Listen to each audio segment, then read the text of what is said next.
তীব্র দাবদাহে রাজধানী সহ দেশের বিভিন্ন জেলা উপজেলার শ্রমজীবী ও কর্মজীবী খেটে খাওয়া সাধারণ মানুষ তীব্র গরমে অতৃষ্ট। সাধারণ মানুষের মাঝে একটু প্রশান্তি দিতে ঢাকা দক্ষিণ সিটি কর্পোরেশনের ৩৬ নং ওয়ার্ড কাউন্সিলর বীর মুক্তিযোদ্ধা রঞ্জন বিশ্বাসের উদ্যোগে বিশুদ্ধ পানি ও খাবার স্যালাইন বিতরণ করা হয়েছে। এই প্রচণ্ড তাপপ্রবাহে রাজধানীর তাঁতীবাজার মোড়ে ঢাকা দক্ষিণ সিটি কর্পোরেশনের মাননীয় মেয়র ফজলে নূর তাপস ও ঢাকা ৭ আসনের মাননীয় সংসদ সদস্য মোহাম্মদ সোলাইমান সেলিমের পক্ষ থেকে এই আয়োজন করা হয়।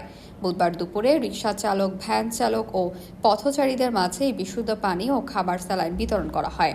এ সময় উপস্থিত ছিলেন ঢাকা দক্ষিণ সিটি কর্পোরেশন ৩৭ নং ওয়ার্ড কাউন্সিলর আব্দুর রহমান মিয়াজি, ৩৫ নং ওয়ার্ড কাউন্সিলর হাজি আবু সাইদ, ৩৬ নং ওয়ার্ড আওয়ামী লীগের সভাপতি জিয়াউল ইসলাম সান্টু, ৩৬ নং ওয়ার্ড আওয়ামী লীগ যুবলীগের সাধারণ সম্পাদক মোহাম্মদ মোজাম্মেল হোসেন, সাংগঠনিক সম্পাদক অমিত রায় ও কামরুল হক মামুন সহ আওয়ামী লীগ, যুবলীগ, স্বেচ্ছাসেবক লীগ সহ আওয়ামী লীগের বিভিন্ন অঙ্গ সংগঠনের নেতাকর্মীরা উপস্থিত ছিলেন। সুবিষ্ট পানি উর্সলাইন এটি বিতরণ করার উদ্দেশ্য হচ্ছে যেই রৌদ্রের তাপ জনজীবন বিচ্ছিন্ন হয়ে যাচ্ছে।